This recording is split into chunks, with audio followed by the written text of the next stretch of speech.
नमस्कार मंडळी, स्वागत आहे रँकर्स बायोलॉजी या प्लॅटफॉर्मवरती आणि इथे आपण नीट प्रिपरेशन हे मराठी माध्यमातून करत आहोत. त्याचबरोबर 11वी बायोलॉजी, 12वी biology, NCERT line to line इथे आपण शिकत असतो. आजचा आपला टॉपिक आहे जो 11वी बायोलॉजीचा पहिला लेसन आहे, म्हणजेच द लिव्हिंग वर्ल्ड. तो काय आहे, त्यात काय आहे ते आपण पाहणार आहोत. डायव्हर्सिटी इन लिव्हिंग वर्ल्डमध्ये एकूण 4 चॅप्टर आहेत. त्यामध्ये द लिव्हिंग वर्ल्ड पहिला आहे, दुसरा चॅप्टर आहे बायोलॉजिकल क्लासिफिकेशन, थर्ड चॅप्टर आहे प्लांट किंगडम आणि फोर्थ आहे animal kingdom.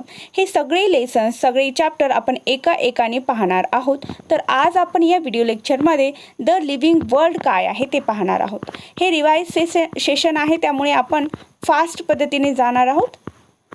The living world. आता यामध्ये काय आहे तर इथे दिलेलं आहे की आपण जी सजीवसृष्टी अवतीभोवती पाहतो ती किती सुंदर आहे. त्यामध्ये कोल्ड माउंटेनमधली सजीवसृष्टी वेगळी आहे, म्हणजे थंड प्रदेशातील, त्यानंतर फॉरेस्टमधील, जंगलामधील वेगळी आहे, समुद्रामधील सजीवसृष्टी वेगळी आहे, गोड्या पाण्यातील सजीवसृष्टी वेगळी आहे, अजून डेझर्टमधील सुद्धा, वाळवंटामधील सुद्धा जी सजीवसृष्टी आहे ती वेगळी आहे. आणि तेव्हा आपल्या लक्षात येते की ही सजीवसृष्टी स्पीचलेस आहे, म्हणजे याच्याबद्दल आपण जेवढं वर्णन करणार तेवढं कमीच आहे. तर अनेक प्राणी आहेत, अनेक वनस्पती आहे ज्या त्या वातावरणाशी मिसळून स्वतःचं उदरनिर्वाह करत असतात. तर इथे आपण diversity in the living world म्हणजे काय हे पाहणार आहोत. आता यामध्ये diversity in the living world म्हणजे काय की या जी पृथ्वी आहे इथे अनेक सजीवसृष्टी आहे आणि हे कसे आहे ते वेगवेगळे आहे. डायव्हर्सिटी म्हणजे काय, विविधता आहे. त्यांच्या प्रत्येक प्राण्यामध्ये विविधता आहे. जशी आपण पाहतो वाळवंटामध्ये उंट असतात आणि उंटाची स्पेशालिटी असते की ते आपल्या पोटामध्ये पाणी जमा करून ठेवतात आणि जेव्हा त्यांना पाणी मिळत नाहीत, जेव्हा स्कार्सिटी ऑफ वॉटर असते, पाण्याची कमतरता असते, तेव्हा ते जी पोटामध्ये पाणी त्यांनी साठवून ठेवलेलं आहे त्याचवरती त्यांचं जीवन हे चालू असतं. ही किती सुंदर निसर्गाची किमया आहे, तुम्ही पाहू शकता. तर हे तिथं राजस्थानच्या तिथल्या वातावरणाशी त्यांनी ते अडॅप्ट केलेलं आहे. तेच आपण जेव्हा पाहतो की आपण एकदम जिथे थंड वातावरण आहे तिथले लोक कसे असतात, तर तिथले लोक हे नेहमी गरम कपडे, उबदार कपडे घालत असतात आणि त्यांच्या जेवणाची सुद्धा वेगवेगळी विविधता असते. तर अशाच आपण जिथे कुठे आपण राहतो तिथे प्लांट, इन्सेक्ट, बर्ड्स हे ते वातावरण अडॅप्ट करत असतात आणि अशाच पद्धतीने आपली ही सुंदर सजीवसृष्टी पृथ्वी तलावरती निर्माण झालेली आहे. तर यामध्ये बायोडायव्हर्सिटी म्हणजे काय, तर बायोडायव्हर्सिटी हा कन्सेप्ट आपल्याला ते पाहायचा आहे. आपल्या पृथ्वी तलावरती 1.7 to 1.8 million number of species present आहेत, जे की जेवढे आपण स्टडी करत आहेत, आपले सायंटिस्ट स्टडी करत आहेत, त्यांना त्यांच्या शोधातून हे कळत गेलेलं आहे की 1.7 to 1.8 मिलियन सजीवसृष्टी आपण शोध लावलेला आहे. अजूनही अभ्यास करणं चालू आहे, म्हणजे यामध्ये वाढ होणारच आहे. ठीक आहे. तर इथे बायोडायव्हर्सिटी हा कन्सेप्ट आपल्याला समजून घ्यायचा आहे. तर डायव्हर्सिटी आता आपण पाहिलेली आहे. डायव्हर्सिटी म्हणजे काय, तर विविधता, वेगवेगळेपणा प्रत्येक प्राण्यामध्ये, त्यांच्या राहणीमानामध्ये, वनस्पतीमध्ये, पक्ष्यांमध्ये ही डायव्हर्सिटी असते. तर आता बायो म्हणजे काय, तर बायो आपल्याला माहिती आहे, बायो म्हणजे सजीव. ही सजीवांची डायव्हर्सिटी कशी आहे ती इथे आपण पाहणार आहोत. बायोडायव्हर्सिटी म्हणजे काय, तर number and the type of organism present on the earth, म्हणजे असे किती ऑर्गॅनिझम, त्यांची टाईप, वेगवेगळे टाईप प्रेझेंट आहेत जमिनीवरती, ते आपण इथे शिकणार आहोत. We should remember here that as we explore new areas at even old ones, new organism are continuously being identified. तर आपल्या जसे सायंटिस्ट शोध लावत आहेत, शोध घेत आहेत, त्यांना नवनवीन प्राणी, नवनवीन वनस्पती मिळत आहेत, त्यांचे वेगवेगळे फीचर त्यांना कळत आहेत. ठीक आहे. तर बायोडायव्हर्सिटी म्हणजे काय, the number and types of organism present on the earth, म्हणजे अनेक संख्या, एवढी संख्या आणि त्यांचे प्रकार हे जे या पृथ्वी तलावरती प्रेझेंट आहेत, उपस्थित आहे, यालाच काय म्हणायचं, बायोडायव्हर्सिटी. ठीक आहे. तर यामध्ये या लेसनमध्ये आपल्याला नॉमेनक्लेचर काय असतं, आयडेंटिफिकेशन काय असतं, टॅक्झॉनॉमिक हायरार्की काय असते, हे सगळं कीवर्ड्स आपल्याला शिकायचे आहेत. तर नॉमेनक्लेचर म्हणजे काय, आता आपल्याला माहिती झालं या पृथ्वीतलावरती अनेक सजीव आहेत, अनेक प्राणी आहेत. तर या सजीवांना, प्राण्यांना ओळखण्यासाठी काहीतरी नाव द्यावं लागेल ना, काहीतरी त्यांची नेमिंग द्यावी लागेल. जसं आपल्याला आपल्या घरामध्ये ओळखण्यासाठी आपलं नाव वेगळं असतं, आपल्या बहिणीचं नाव वेगळं असतं, आपल्या भावाचं नाव वेगळं असतं. का वेगळं असतं? कारण ते आपल्याला ओळख निर्माण देतं, ओळख देतं, ओळखीसाठी असतं. आपली आई जेव्हा आपल्याला आवाज देते तेव्हा ती आपल्या नावाने बोलते आणि आपल्याला कळतं की ती आपल्याला आवाज देत आहे. ठीक आहे. तर तशाच पद्धतीने नॉमेनक्लेचर करण्यामागचा उद्देश काय आहे की एवढी मोठी बायोडायव्हर्सिटी आहे, तर या एवढ्या मोठ्या डायव्हर्सिटीमध्ये प्रत्येक प्राणी, प्रत्येक वनस्पती हा कसा ओळखला जाऊ शकतो, तर त्यासाठी त्यांचं सुद्धा नामकरण करणं आवश्यक आहे. म्हणूनच इथे नॉमेनक्लेचर हा कन्सेप्ट इथे आलेला आहे. तुम्हाला हे नॉमेनक्लेचर कळालेलं आहे. तर नॉमेनक्लेचर काय आहे, तर naming of living organism. Naming नामकरण करणे, कोणाचं, जे सजीव आहेत ना ऑर्गॅनिझम त्यांचं. का? A particular organism for standards, त्यांना स्टँडर्डाईज करण्यासाठी, नीड टू बी स्टँडर्डाईज करण्यासाठी, म्हणजे त्यांची ओळख होण्यासाठी या ऑल ओव्हर वर्ल्डमध्ये, जगभरामध्ये त्यांना एक त्यांचं नाव घेतल्यानंतर ते ओळख त्यांची पटली पाहिजे की हे तो ऑर्गॅनिझम आहे, हा तो प्लांट आहे. तर त्यासाठी नॉमेनक्लेचर करणं आवश्यक आहे. ठीक आहे, एवढं तुमच्या लक्षात आलं. आता हे आयडेंटिफिकेशन काय आहे, तर नॉमेनक्लेचर केल्यानंतर आपल्याला आयडेंटिफिकेशन लक्षातच येतं, आपण त्यांना ओळखतोच ना. नॉमेनक्लेचर जेव्हा होतं, नेमिंग जेव्हा होतं, तेव्हा ते त्या ऑर्गॅनिझमला डिस्क्राईब केलं जातं एकदम ॲक्युरेटली, करेक्टली. आणि जेव्हा हे ऑर्गॅनिझम त्यांच्या नेमशी अटॅच्ड असतं तेव्हा त्यांचं आयडेंटिफिकेशन होतं. आयडेंटिफिकेशन म्हणजे काय, तो ऑर्गॅनिझम इज डिस्क्राईब्ड करेक्टली. आता समजा मी एखादा पक्षी पाहिलेला आहे, मी असं म्हणणार की मी पाहिलेला एक पक्षी होता, तो हिरव्या रंगाचा होता, त्याची चोच ही लाल रंगाची होती, त्यांची डोळे हे त्याला 2 डोळे होते. अशा पद्धतीने मी जेव्हा तुम्हाला सांगत जाईल तर तुमच्या माइंडमध्ये एक इमेज तयार होताना तुम्हाला दिसेल. आणि ती इमेज कोणती आहे, तर आय थिंक तुम्ही ओळखलं असाल, तर ती इमेज आहे पॅरोटची. तर तुम्ही पॅरोटला कसं ओळखलं, कारण ते आपण डिस्क्राईब केलेलं आहे की पॅरोट काय आहे, एक पक्षी आहे, तो हवेत उडतो, त्याचा रंग हिरवा आहे, त्याची चोच ही लाल आहे. आणि या वर्णनानुसार तुम्ही त्यांना ओळखलेलं आहे, म्हणजे आयडेंटिफाय केलेलं आहे. यालाच आयडेंटिफिकेशन म्हणतात. जेव्हा केव्हा एखादा व्यक्ती ज्याला हा प्राणी, हा पक्षी माहिती नसेल, तेव्हा तो आयडेंटिफाय करेल की मी हा प्राणी पाहिलेला आहे, तो असा होता, असा होता, असा होता. तर तुम्ही यावरून सांगू शकता की तो तुम्ही जो पाहिलेला प्राणी आहे तो हा आहे. तो कोण आहे, टायगर असेल, लायन असेल, किंवा तो एखादा पक्षी असेल, तुम्ही पाहिलेला प्राणी, तर तुम्ही इथे डिस्क्राईब करू शकता. त्यासाठी आयडेंटिफिकेशनसुद्धा अतिशय महत्त्वाचं आहे. तर तुम्हाला एवढी कन्सेप्ट कळालेली असेल.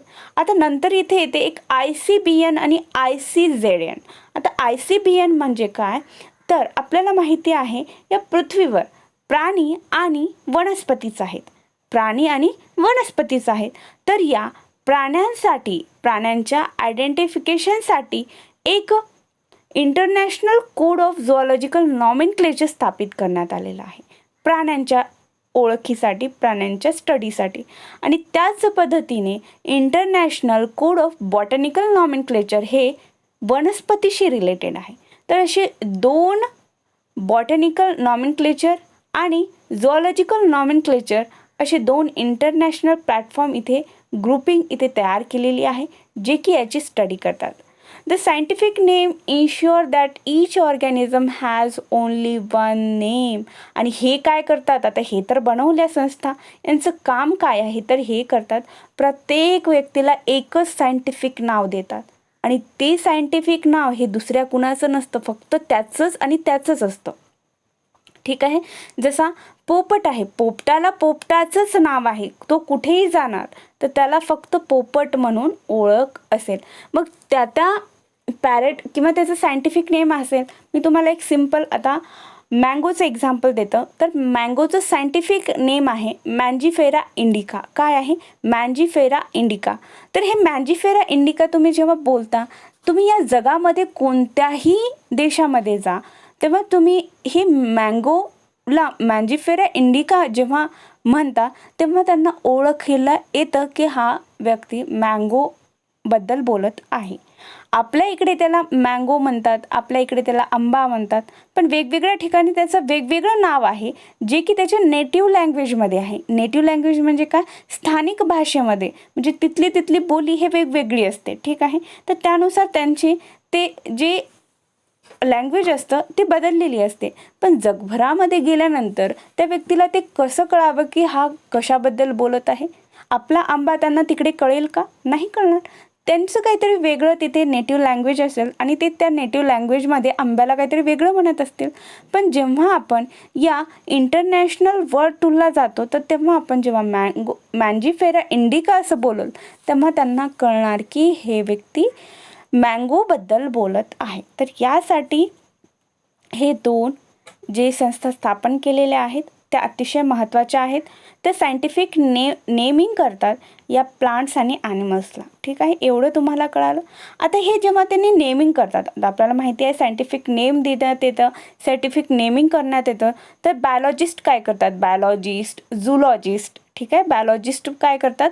तर हे बायोलॉजिस्ट जे आहेत ते काय करतात की प्रत्येक जे सायंटिफिक नेमिंग द्यायची असेल त्यामध्ये त्यांनी 2 कंपोनंट ॲड केलेले आहेत.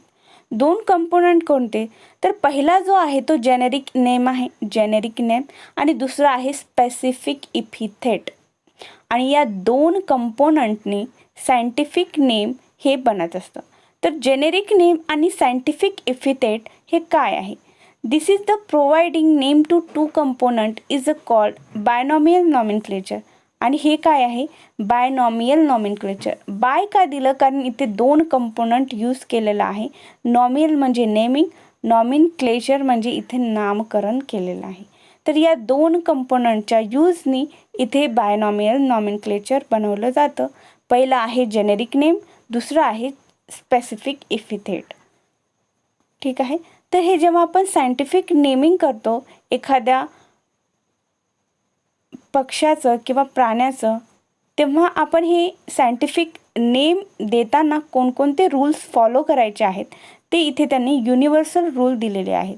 पहिला रूल आहे, biological names are generally in Latin and written in italics. They are latinised or derived from Latin irrespective of their origin. तर इथे काय म्हणलेलं आहे? पहिला रूल काय आहे? जो बायोलॉजिकल नेम आपण त्या प्राण्याला किंवा त्या वनस्पतीला देत आहोत ते लॅटिन भाषेमध्ये असतं, लॅटिन त्याची लँग्वेज असतं. पण ते लिहिलं कशामध्ये जातं? तर ते इटॅलिक्समध्ये लिहिलं जातं. त्यांची लँग्वेज असते लॅटिन, पण लिहिलं कशामध्ये जातं? इटॅलिक्समध्ये. हे लक्षात ठेवायचं आहे, कन्फ्यूज होणार नाही. लँग्वेज कोणती आहे? तर लॅटिन लँग्वेज आहे. जशी आपली भाषा कोणती आहे? मराठी भाषा आहे. पण ते लिहिलं कशात जातं? इटॅलिक्स लँग्वेजमध्ये लिहिलं जातं. म्हणजे ते मराठी भाषेत लिहिलं जात नाही, तर ते कोणत्या तरी दुसऱ्या भाषेमध्ये लिहितं. लँग्वेज लॅटिन आहे, पण लिहिलं कशात जातं? इटॅलिक्समध्ये. आणि हे जेव्हा लिहिलं जातं तेव्हा ते सायंटिफिक नेम बनतं. आता पुढचा रूल बघा. The first word is a biological name represent the genus while the second component denote the specific epithet. आपण 2 कंपोनंटने हे सायंटिफिक नेम बनतं हे आपण पाहिलेलं आहे. तर सुरुवातीला जीनसचं नाव लिहायचं, जीनसचं कंपोनंट टाकायचं आणि सेकंड वन त्याच्यानंतर स्पेसिफिक इपिथेट द्यायचा. ठीक आहे, एवढं लक्षात आलं. बोथ आता थर्ड रूल पाहूया. Both the words in a biological name when hand written, जेव्हा आपण हाताने लिहितो, are separately underlined or printed in italics to indicate their Latin origin. आता आपल्याला एक्झाममध्ये तर हातानेच लिहावं लागतं. समजा इथं मँगोचं आपण घेतलं, मँजिफेरा इंडिका हे सायंटिफिक नेम आहे मँगोचं. तर इथे जेव्हा आपण हे बायोलॉजिकल नेम असं लिहितो, तेव्हा लिहिल्यानंतर आपल्याला काय करायचं आहे? या मँजिफेराला आणि इंडिकाला सेपरेटली अंडरलाइंड करायचं आहे. जेणेकरून काय होईल की ते आपण जरी आपल्या हँड रिटनमध्ये लिहितो ना, जेव्हा आपण अंडरलाईन करेल तेव्हा असं होईल की ते आपण लॅटिनमध्ये लिहिलेलं आहे. आता फोर्थ रूल पाहूया. The first word denoting the genus starts with a capital letter, while the specific epithet start with a small letter. It can be illustrated with the example of Mangifera indica. यामध्ये काय म्हणलेलं, जे आपण जिनस लिहितो सुरुवातीला ते कसं असणार आहे, त्याचं लेटर हे कॅपिटल असणार आहे, आणि जेव्हा आपण स्पेसिफिक इफिथेट लिहितो ते स्मॉल लेटरने लिहितो. एक्झाम्पल, मँगोचं जेव्हा आपण सायंटिफिक नेम लिहितो त्याचं नाव काय आहे, मँजिफेरा इंडिका. नाव काय आहे, मँजिफेरा इंडिका. तर जेव्हा हे आपण लिहितो त्याचं फर्स्ट अल्फाबेट काय आहे, तर हे कॅपिटल लेटरमध्ये आहे, आणि फर्स्ट अल्फाबेट कॅपिटल लेटरमध्ये आहे, आणि जे स्पेसिफिक इफिथेट आहे त्याचं जे बाकी नंतर सगळे अल्फाबेट कसे आहे, स्मॉल लेटरमध्ये आहेत. तर एवढंच लक्षात ठेवायचं आहे, जे आपण जीनस लिहितो ते कॅपिटल लेटरमध्ये सुरुवातीचा अल्फाबेट असला पाहिजे, आणि जे स्पेसिफिक इफिथेट लिहितो ते स्मॉल लेटरमध्ये असलं पाहिजे. ठीक आहे. त्यानंतर name of the author appears after the specific epithet at the end of the biological name. आणि यामध्ये काय आहे, जेव्हा आपण हे सगळं लिहितो तेव्हा शेवटी काय करायचं आहे, ज्यांनी हे डिस्क्राईब केलेलं आहे, ज्यांनी याचा शोध लावलेला आहे, ज्यांनी हे नेमिंग दिलेले आहे त्यांचं सुद्धा नाव इथं इंडिकेट करायचं आहे. आणि ते कसं करायचं आहे, एकदम शॉर्ट फॉर्ममध्ये. जसे इथं मँजिफेरा इंडिका हे कार्लोस लिनॅनिसनं शोध लावलेला आहे, त्यामुळे इथे यांनी लिन हे एल इंडिकेट करायचं आणि त्यांच्यासमोर डॉट द्यायचा. डॉट म्हणजे काय, तिथे आपण ते कंप्लीट केलेलं आहे नाव. तर अशा पद्धतीने इथे रूल्स दिलेले आहेत. सायंटिफिक नेम आपल्याला कशा पद्धतीने लिहायचे आहेत. तर सगळ्यात सुरुवातीला काय आहे की बायोलॉजिकल नाव लिहिताना ते लॅटिन वर्डमध्ये, लॅटिन भाषेमध्ये असतं, पण लिहिलं कशामध्ये जातं, इटॅलिक्समध्ये लिहिलं जातं.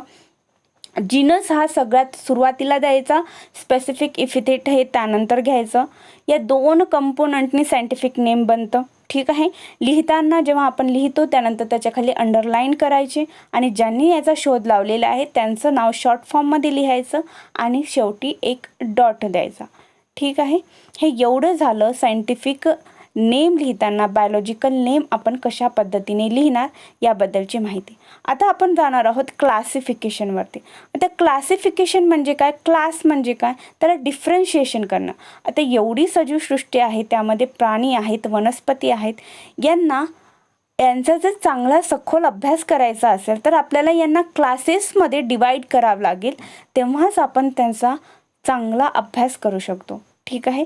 तर त्यामुळे हे क्लासिफिकेशन निघालेले आहे. यामध्ये ग्रुप करतात कॅटेगरी वाईज, प्रत्येक प्राण्याचा, ॲनिमल्सचा ग्रुप करतात, आणि त्यानुसार त्याचं क्लासिफिकेशन केलं जातं. आता क्लासिफिकेशनला मध्ये जेव्हा आपण कॅटेगरीज पाडतो त्याच कॅटेगरीजला टॅक्झा असे म्हणतात, आणि त्याच कॅटेगरीजच्या टॅक्झामधून आपल्याला जसं ग्रुप आपण पाडलं, कॅट्स आहेत, डॉग आहेत, डॉगचा वेगळा ग्रुप आहे, कॅट्सचा आहे, मॅमल्सचा आहे, जसं आपण आहोत. आपण जेव्हा अन्नधान्यामध्ये पाहतो, जेव्हा गहू आहेत, तांदूळ आहेत, हे वेगवेगळे काय आहेत, कॅटेगरी आहेत, ग्रुप आहेत, त्याला टॅक्झा म्हणायचं. आणि याच ग्रुपच्या बेसिसवरती, यांच्या कॅरेक्टरच्या बेसिसवरती जेव्हा आपण या लिव्हिंग ऑर्गॅनिझमला क्लासिफाईड करतो त्याच प्रोसेसला काय म्हणलं जातं, तर टॅक्झॉनॉमी म्हणलं जातं. ठीक आहे. टॅक्झॉनॉमी म्हणजे काय, all living organism can be classified into different taxa म्हणजे डिफरंट कॅटेगरीज, आणि यालाच म्हणायचं टॅक्झॉनॉमी.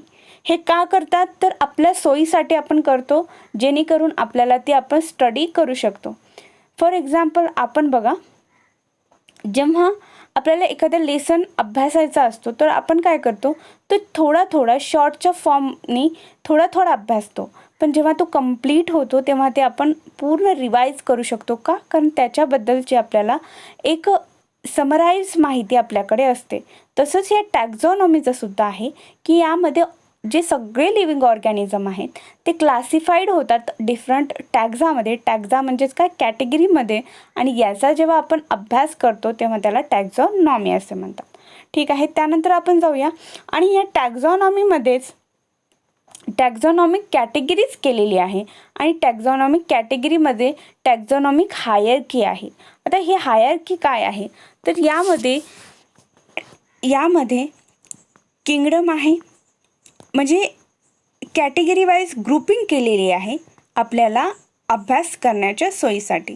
तर यामध्ये काय आहेत, तर किंगडम आहे, हे मी तुम्हाला इथे दाखवते. हे सगळे हे बघा, ही आहे टॅक्झॉनॉमिक हायरकी. त्यामध्ये सगळ्यात वरच्या लेवलला आहे तो किंगडम आहे. त्यानंतर फायलम आहे आणि डिव्हिजन आहे. आता तुम्ही हे ऑरमध्ये काय आहे हे तुम्हाला प्रश्न पडला आहे.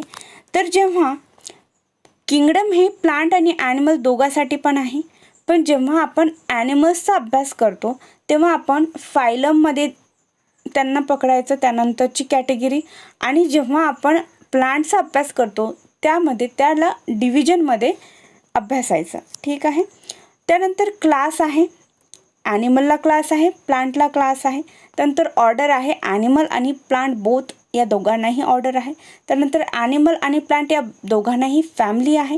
आणि त्यानंतर ॲनिमल आणि प्लांट या दोघांनाही जीनस आहे आणि स्पीसीससुद्धा या दोघांनाही सेम आहे.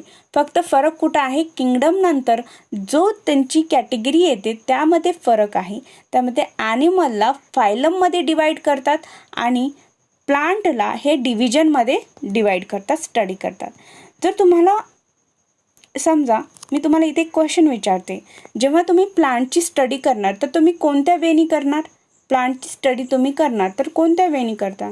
तर प्लांटची स्टडी करताना सगळ्यात सुरुवातीला तुम्हाला किंगडम लिहायचं आहे, त्यानंतर डिव्हिजन लिहायचं आहे. का? कारण आपण प्लांटची स्टडी करत आहे, प्लांटमध्ये डिव्हिजन येतं. किंगडम लिहिणार, डिव्हिजन लिहिणार, नंतर त्यानंतर क्लास, ऑर्डर, फॅमिली, जीनस आणि स्पेसिस लिहिणार.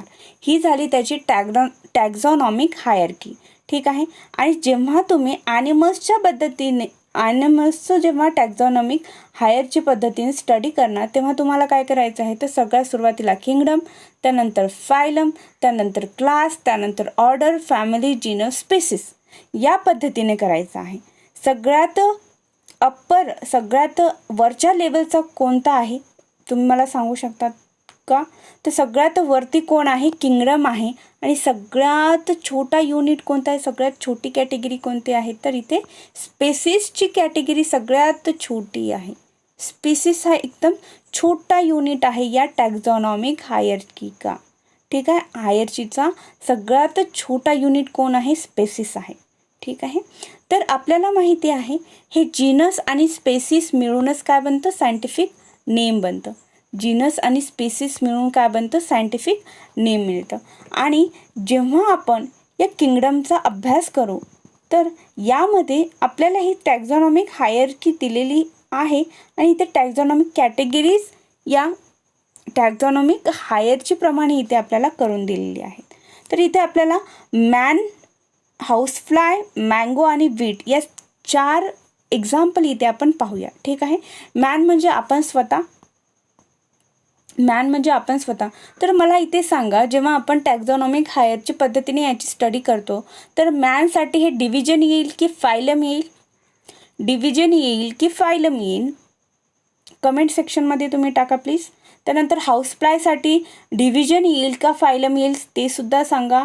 मँगोसाठी सांगा डिव्हिजन येईल का फायलम येईल. बीटसाठी सुद्धा सांगा की डिव्हिजन येईल का फायलम येईल. कारण हे जर तुम्हाला क्लिअर असेल तर मला कळेल की आत्तापर्यंत जे आपण शिकत आलेले आहे ते तुम्हाला सगळं कळालेलं आहे. कारण जेव्हा आपण हे डिफरन्शिएशन करू शकतो तेव्हाच आपली क्लॅरिटी क्लिअर होतं ना, आपण जे स्टडी करत आहोत तो पॉईंट क्लिअर होतो. ठीक आहे. तर इथे पाहूया, हे एक्झाम्पल 4 तुम्हाला आठवणीत ठेवायचे आहेत. तुम्हाला हे पाठच करायचे आहेत का? कारण यातूनच क्वेश्चन बनतो. जो कोणताही अशा बॉक्समध्ये दिलेला असतो तो इम्पॉर्टंटच असतो. तर इथे मी तुम्हाला स्टडी करून घेतेच. हे बघा, कॉमन नेम काय आहे? मॅन आहे. मॅनचं बायोलॉजिकल नेम काय आहे असं विचारू शकतात, तर काय आहे? होमोसेपियन्स. त्यानंतर जीनस काय आहे? आपण खालच्या स्तरावरून वरच्या स्तरावरती चालवलं आहे. ठीक आहे. आपण इथे आता स्पेसिस हे सगळ्यात छोटा युनिट होता आणि हे झालं याचं बायोलॉजिकल नेम. तर या बायोलॉजिकल नेममध्ये मला सांगा जीनस कोणता आहे आणि स्पेसिस कोणता आहे. तर आपल्याला माहिती आहे जीनस हे सुरुवातीला लिहितात, त्याचा पहिला अल्फाबेट हा कॅपिटल लेटर असतो. तर होमो काय आहे, जीनस आहे. तर हे सेपियन्स काय आहे, हे स्पीसीस आहे. ठीक आहे, सेपियन्स काय आहे, स्पीसीस आहे, हे लक्षात ठेवा. तसेच इथं हाऊस फ्लायचं सुद्धा आहे, हे सायंटिफिक नेम आहे. सायंटिफिक नेमलाच बायोलॉजिकल नेम म्हणतात. तर हे पहिलं जे आहे, पहिलं जे वर्ड आहे, पहिला जो वर्ड आहे तो काय आहे, जीनस आहे. जीनस इंडिकेट करतो. आणि जो डोमेस्टिका आहे तो काय आहे, स्पेसिस आहे. ठीक आहे, इथे एक सेपरेट कॉलम दिलेला नाही, त्यामुळे तुम्हाला मी जर इथे स्पेसिस विचारत असेल तर तुम्हाला काय सांगायचं आहे, मॅनचं स्पेसिस कोण आहे, मॅनचं स्पेसिस कोण आहे तर सेपियन आहे. हाऊसफ्लायचं स्पेसिस कोण आहे तर डोमेस्टिका आहे.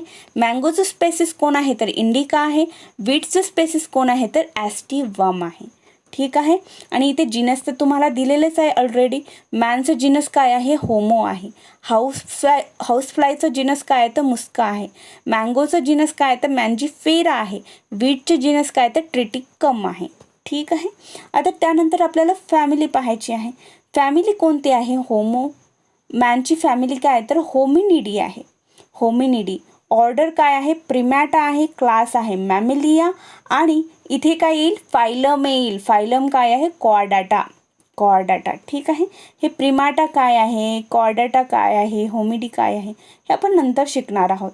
त्यामध्ये जेव्हा आपण क्लास पाहतो, एव्स, मॅमस, रेप्टाईल्स, तेव्हा आपण हे सगळे स्टडी करणार आहोत. सुरुवातीला तुम्ही फक्त एवढं लक्षात ठेवा की मॅनला होमोसेपियन म्हणतात, त्याचं जीनस होमो आहे, स्पेसिस स्पेसियन्स आहे, फॅमिली होमिडिडी आहे, ऑर्डर प्रिमॅटा आहे, क्लास मॅमेलिया आहे आणि फायलम आहे कॉर्डाटा. ठीक आहे, त्यानंतर हाऊसफ्लायचं पण, हाऊसफ्लायचं बायोलॉजिकल नेम काय आहे, बॉटनिकल नेम काय आहे, सायंटिफिक नेम काय आहे तर मुस्का डोमेस्टिका.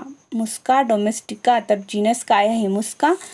स्पेसिस काय आहे तर डोमेस्टिका. फॅमिली आहे मुसिडी. ऑर्डर आहे डिप्टेरा. क्लास आहे इन्सेक्टा. आणि इथे फायलम येईल का डिव्हिजन येईल तर इथे येणार आहे फायलम. तर फायलम आहे अर्थ्रोपोडा.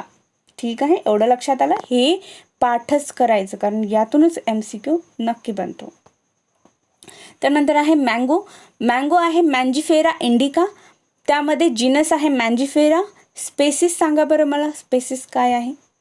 स्पेसिस आहे इंडिका. फॅमिली आहे ॲनाकॅर्डिसी.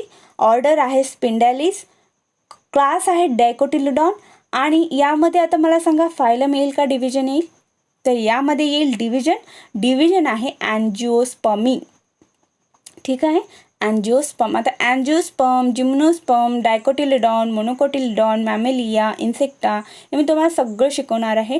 नेक्स्ट लेसनमध्ये आपल्याला हेच शिकायचं आहे यांच्या क्लासेसबद्दल. तर तेव्हा आपण हे डिटेलमध्ये याला अभ्यासूया. फक्त तुम्ही आता एवढंच लक्षात ठेवा की हे काय आहे. त्यानंतर आहे वीट. वीटचं बायोलॉजिकल नेम आहे ट्रिटिकम ॲस्टिवम. जीनस आहे ट्रिटिकम. स्पेसिस आहे अस्टिवम. फॅमिली आहे पोएसी. ऑर्डर आहे पर्ल्स. क्लास आहे मोनोकोटिलिडॉनी. आणि त्यानंतर इथे फायलम येईल का डिव्हिजन येईल तर इथे डिव्हिजन येईल. आणि डिव्हिजन काय आहे, अँजिओस्पर्मी. ठीक आहे, तर एवढं तुम्हाला लक्षात ठेवायचं आहे. आणि हा चार्ट तुम्हाला कंपल्सरी आहे, पाठ असायलाच हवा. पार्ट असायलाच आहे. Very very important. तुम्हाला मँगोचं बायोलॉजिकल नेम विचारतील एक्झाम्पलमध्ये. मँगोची फॅमिली कोणती आहे ही विचारतील. मँगोचं ऑर्डर कोणता आहे ही विचारतील. क्लास विचारतील. काहीसुद्धा विचारू शकतात या टेबलनुसार. तर तुम्हाला एवढे हे लक्षात ठेवायचं आहे. तर आज आपण हा लेसन कंप्लीट केलेला आहे. NCERT बुकमधून आपण कंप्लीट केलेला आहे, जेणेकरून तुमचे सगळे डाऊट इथे क्लिअर होतील. आणि एक्झामच्या दृष्टीनेच आपण इथं अभ्यास केलेला आहे. त्यामुळे काय होईल की तुम्हाला कमी वेळेमध्ये सगळा हा चॅप्टर इथे रिवाईज करता आला. काही डाऊट असतील तर कमेंट सेक्शनमध्ये नक्की ड्रॉप करा. लाईक करा, शेअर करा, सबस्क्राईब करा. आणि अशाच व्हिडिओ लेक्चरसाठी आपल्या चॅनलसोबत जोडले जा. ठीक आहे, तर थँक्यू सो मच. आपण इथेच थांबूया आज. आणि नेक्स्ट लेक्चरमध्ये आपण नेक्स्ट लेसन घेऊन येणार आहोत. Stay tune with me. Thank you so much.